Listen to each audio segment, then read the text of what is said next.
All right, you ungrateful heathens. Settle down. Why does magic work? That is the question you must ask yourself. A vast catalog of spiritual names and a library full of lore will not make a magus. Many have tried to work magic from reading old tomes and followed their instructions and received no results. How then does magic work? Magic is what the uneducated call the discipline of a mind that is aware that the one spiritual material pervades all of reality, and that this material is responsive to thought. We refer to this substance as the murk. We use the term refinement where the common man uses magic, for all people have this innate and born ability, but if you train it and refine it, you can do amazing things, and that is why dark beings fear mankind. For should mankind as a species ever fully embrace their nature, it would place billions of wills glowing with holy fire to work their will upon the murk. And the dark beings cannot abide that. So they have sent their agents to pervert our religions, corrupt our governments, and place within us that most difficult of diseases to root out: self-loathing. A powerful mind can be trained through intensive refinement to manipulate the murk. This begins with meditations and inner energy practices not unlike Qigong and Pranayama. However, those practices, so well commercialized by yoga and Tai Chi, are the mere shadow of the actual practices we will teach you. Many are the occult orders that claim to have the secrets to these disciplines, and all of them have become lost in their own egocentric games. However, true occult orders have allowed that shadow of a method to leak out into the world so that we can use it to spot those minds that have the ability to truly manipulate the murk. These are the practices that you will expect to be engaged in for the next year. Stop your belly aching, they are that important. After awareness of the murk within you is attained, the next step is to sense the murk in the environment around you. Some have called this practice alchemy. There are many would-be alchemists in our world, and some of them even manage to detect the process of alchemy solely from grimoires and experimentation. Yet these alchemists hardly ever divine. What these alchemists hardly ever divine is that all that exists, being of one material at different rates of vibration. To perform true alchemy and change the form of some stuff, one need only accelerate or slow the rate of vibration of that material. We will be imparting to you the exact formulas of how to add or subtract that momentum. This is the cure to many of the ills of your physical body, as components of it slow in vibration before others. Yes, I just admitted that we possess the secret of the aqua vitae, the water of life that grants immortality. Some of your fellow lantern keepers are hundreds of years old. Once manipulation of the outer murk can be done through careful alchemical means, we advance you to being able to manipulate it through the actions of your will. Sorcery, this is referred to. And unlike what you may have read in comic books and Lord of the Rings, it does not need specific words and hand gestures per se, but the more often you produce an effect by a method, and the closer that method is tied to your speech and postures and the association of your mind, the greater the chances of success, as your will, your intention, and your confidence align to make a manipulation of the murk possible. This process actually begins all the way back in the very first stage with the asanas, the mudras, the mantras, and the yantras and various other forms of mental bindings we place upon the mind to isolate a function in your awareness that you might learn more fully how to manipulate it and use it. Finally, the mind that is fully refined gains the ability to manipulate and leverage great currents of the murk by causing cascade events to amplify the intent of their action. These rituals, enchantments, and invocations and evocations resemble those of legend only in that the mind manifests them without science involved. But make no mistake that this is a natural ability of every human mind inherently. So why aren't all humans magicians, you're asking? In almost every religious system, from the Gnostic fall of Sophia, to the fall of man from the Abrahamic Garden of Eden, to the tainted blood of Kingu from the Sumerian texts, or the delusions of our nature from the Maya of the Buddhists, there is a barrier to our ability to realize that we are constituted of the same murk as all we see around us. This belief is so deep-seated in our minds that even when we attempt to manipulate the murk, we come towards it from the coaching of sciences and the limitations that we have learned. You will notice that in the training process I have outlined above, we begin training with many strictures and gradually take them away bit by bit until only a pure and powerful mind remains. That is the goal, though only the most senior of us have managed to arrange it, that you should attain as a Lantern Keeper.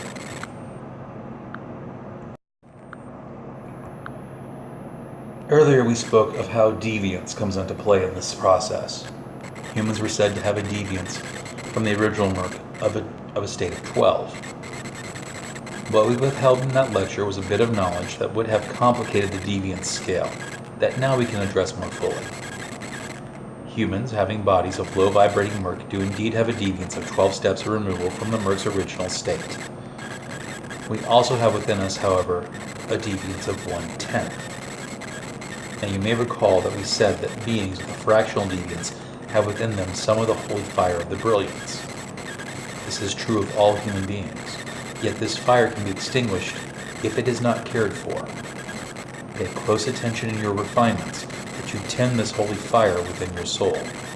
It is from the discordance in between your murk and that of our brilliance that humans can generate magic. For us, the two natures collide and compete, and within us they create a turmoil, and not unlike an oyster making a pearl to cure itself of an irritant, we get the ability to work magic from this dissonance. This conflict agitates the murk of our bodies and of our minds, which in turn helps to agitate the murk that surrounds us. By refinement, you can learn how to master the rhythm of these vibrations and use them to agitate the murk to a greater degree.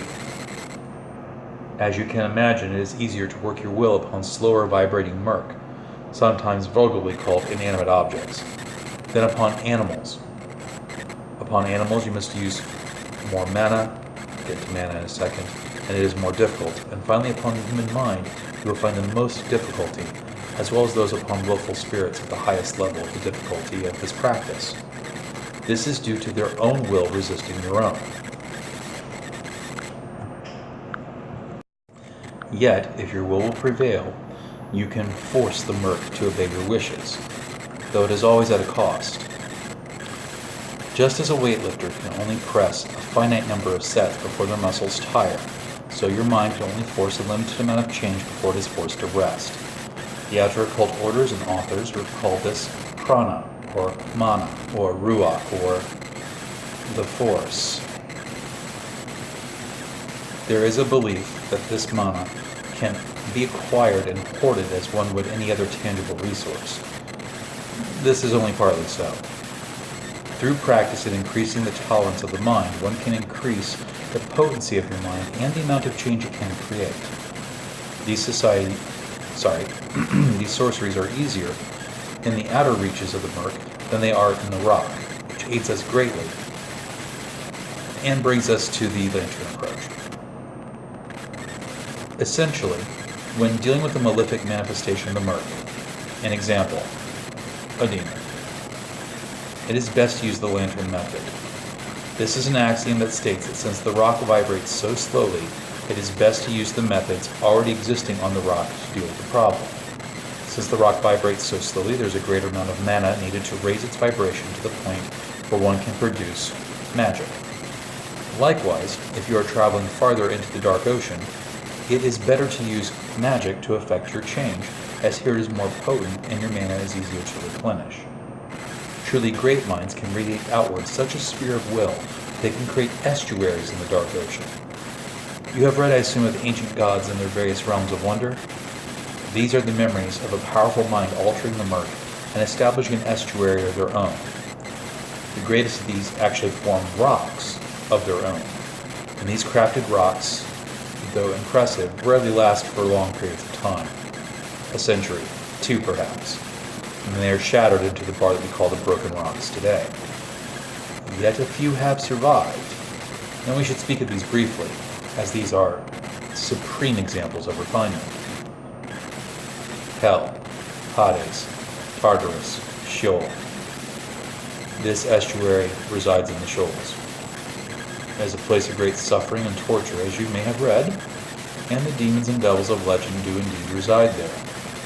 They fear the servants of Akasabu, and it is believed that the Lord of the Basal throne is so powerful that there is a black road that runs directly from this estuary straight to his shores, and from it he accepts tribute, lest he break them asunder. We do sometimes lead missions into this estuary to keep it from forming into a rock. Elysium, Asgard, Tir-Naog, the Thunder Being's home. This is an estuary residing in the shoals upon the borders of the Broken Rocks. It is a refuge for mythical creatures and fancies that have become flesh. This realm is very guarded, and it is no longer as active as it once was. However, it has its own hidden silver road, from which time to time are opened directly to our rock, and there people are absconded off into the land of Fairy, where those that live there take whom they will, for whatever reason. These beings are not particularly helpful, but this may be simply because they have limited resources, and therefore anyone that is selected is somehow near and dear to them. And before any of you make the joke, no, you cannot arrive there via a wardrobe. The Library of Worlds is an estuary ruled over by a dark being. This being, Aganasha, is somewhat helpful to us. It seems to regard humans as being useful to its own enterprises, and so at times it aids us in attempting to blunt the attacks of Akasabu. This place is the home of much esoteric wisdom and practice, and the Lantern Keepers do owe much of our initial lore to this realm's Lord and Master. However, it does have its own agenda, and Aganasha does not seem to care which humans it works with, so long as the race of humanity survives. This has at times created friction and problems with our operations. For instance, Aganasha had no moral qualms in working with the Nazis' Thule Society in World War II. Past the land of dangerous darkness, Akasabu, there is the great crystalline wall, and beyond it the Untold. It is our belief that the Untold is what we have referred to in legends as heaven, and that the brilliance that resides there constantly creates, sustains, and makes impervious to change all that reside there. This is the ultimate goal of Lantern Keepers, to become like that brilliance, and to achieve its level of will. Of course, so far none have actually succeeded. Amongst the broken rocks one can find many remains of past estuaries and rocks that powerful minds attempted to form. We will sometimes journey out into these rocks. There is one in particular we like to use that has been called Lego World. Yes, I shall allow you your snickering on that one. But the analogy is very apt because it is on this broken rock where the Lantern Keepers can perfect their technique and refinement, as the will and the laws of physics that retain on that broken rock are alike to our own, yet easier to bend and rewrite. Since all changes to the murk are matters of vibration, it is logical to assume that if the attention is taken away from speeding up or slowing down a material, it will return to its natural vibratory rate. To prevent this, magicians have often used talismans and monuments to help cement their territory. You will see this often upon the broken rocks, where these devices have ultimately failed. To expand that territory, the area which they need, do not spend so much concentration upon what it is they are trying to maintain, and therefore turn their attention to other matters and concentrations. I think that should be about enough about the general magical theory of the Lantern Keepers. The next and final lecture you shall receive will be upon the duties of the Lantern Keeper, namely that of the walkabout, cataloging, and fostering others.